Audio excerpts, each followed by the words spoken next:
皆さんこんにちは。今回はチュートリアル完全版。ガチ初心者がやるべきことを紹介していくよ。ゲーム内のチュートリアルがふわっとした内容なので、特にわかりにくい部分など、初心者が押さえておくべき基本的なことをまとめました。他にもあれば、ぜひコメントで教えてください。まずはじめに、視点操作感度の設定を終えた後にやるべき設定。アイテムクイックホイールキー、ショルダースワップキー、未装備キー、インタラクトキーを確認または自分の使いやすいキーに設定変更します。この4つは戦闘時、非戦闘時によく使うキーになり、非常に重要な操作になります。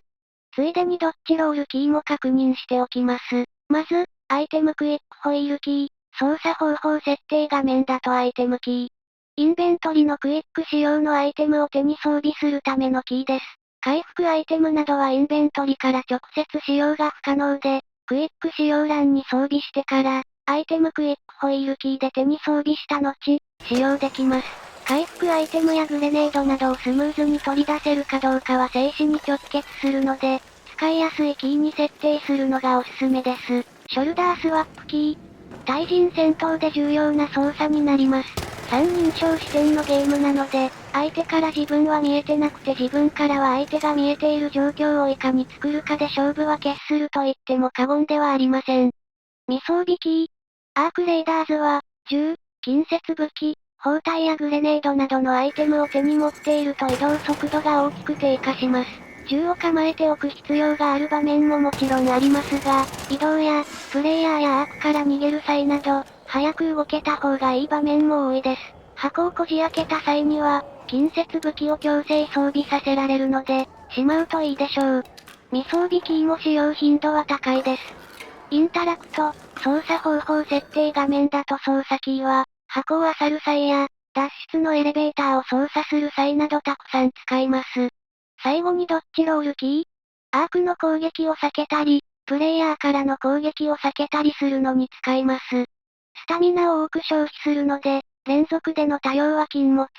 操作設定の次がグラフィック設定。グラフィック設定は一番低い設定にしても、かなり綺麗なゲームプレイを体験できるので下げてもいいと思います。モーションブラーは切るのがおすすめ。また、このゲーム、光の表現が素晴らしいのですが、その素晴らしさゆえ、明るい場所から、室内などの暗い場所がとても見にくいので、モニターの設定を明るくするのがおすすめ。装備を確認し出撃してマップに放り出された時にまず確認すること。自分のスポーン位置をマップで確認するのはもちろんですが、まずは残り時間を確認しましょう。お使いの PC などのスペックによって多少前後しますが、ダムマップの最速脇で残り時間29分40秒から30秒前後から開始になります。これより短い残り時間であれば、途中参加になり、他のプレイヤーが先に美味しいアサリ先にいる可能性が高くなったり、自分が湧いたばかりでも脱出地点付近で帰ろうとしているプレイヤーと遭遇する可能性が高くなったりします。脱出地点とその残り時間を確認しましょう。脱出エレベーターには残り時間が設定されており、残り時間が0分0秒になると使用ができなくなります。残り時間内であれば、他のプレイヤーが使用した後でも何度でも使用可能です。また、エレベーターが到着してから2分で自動でハッチが閉じます。ダウン状態でもエレベーターの操作や脱出は可能です。脱出地点は他に、レーダーハッチの鍵を使用して、特別な脱出口を利用することが可能です。レーダーハッチは、鍵さえあればいつでも利用可能です。また、他の人が使って閉じた後でも、再度鍵を使用して開けることができます。アークとの戦闘については個別に動画を出します。回復について、包帯やシールドリチャージャーなど、時間経過で回復するアイテムは使用クールタイムがあります。時間経過で回復中は連続使用ができません。時間経過の回復が終わった際に、再度使用可能です。時間経過の回復アイテムは、体力回復が包帯、薬草の包帯、消毒された包帯、布など、シールド回復が、シールドリチャージャー、ARC 電池があります。一方で、即時回復の回復アイテムは、クールタイムがありません。また、時間経過アイテムで回復中でも使用可能です。即時体力回復がビータ注射器、ビータスプレーなど、即時シールド回復がサージシールドリチャージャーがあります。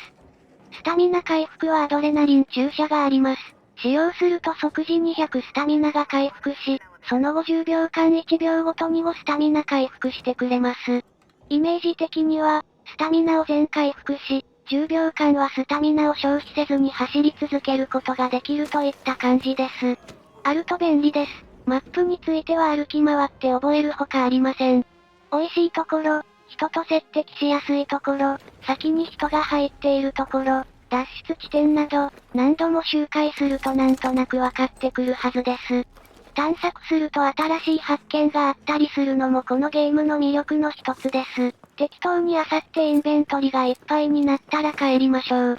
重量オーバーになると、移動速度が低下し、走った際や、ドッジロールの際などのスタミナ消費が多くなります。シールドや銃が特に重く、これを複数持っていると重量オーバーになりがちです。何を持ち帰ればいいかわからないという方は、レア度の高いものを持って、レア度の低いものを捨てるといいと思います。ダイヤモンドのマークがついたアイテムは換金アイテムなので、とにかくお金が欲しいという方は持ち帰って売るのもいいと思います。換金アイテムは物によって値段が1000円以下から1万円と幅がありますが、大体は1000円か2000円か3000円のものが多いです。かける1とあるものはスタックするので、複数拾えると美味しいです。それと換金アイテムは重量が軽いのも特徴です。また、一部の換金アイテムはワークショップのアップグレード素材で必要になります。鍵と設計図は頑張って持ち帰りましょう。拠点の保管庫で、アイテムをリサイクル可能です。レア度の高いものをリサイクルするとレア度の低いものに変換ができます。現地でも分解回収が可能ですが、拠点の保管庫でリサイクルした方がより多くのアイテムを得ることができます。特別に必要な素材でない限りは、現地で回収する必要はありません。ただ、現地で体力回復にどうしても困った場合には、布っぽい上位素材から布を回収して使用するといいでしょう。スキルツリーでスキルを強化。好きなものを選んで強化するといいと言いたいところですが、やはり最初はスタミナを上げるのがおすすめ。スキルポイントはレーダーレベルを上げることでもらえます。レーダーレベルを上げるには、漁る、アークにダメージを与える、プレイヤーを倒すなどの行動で経験値がもらえます。ゲーム開発者の意向により、無料ロードアウトは回数や再出撃に関する時間的な制限がありません。所持している回復アイテムや、持ち帰れる物資量などは限られていますが、何度でも無料ロードアウトで挑戦することができるため、破産の心配はありません。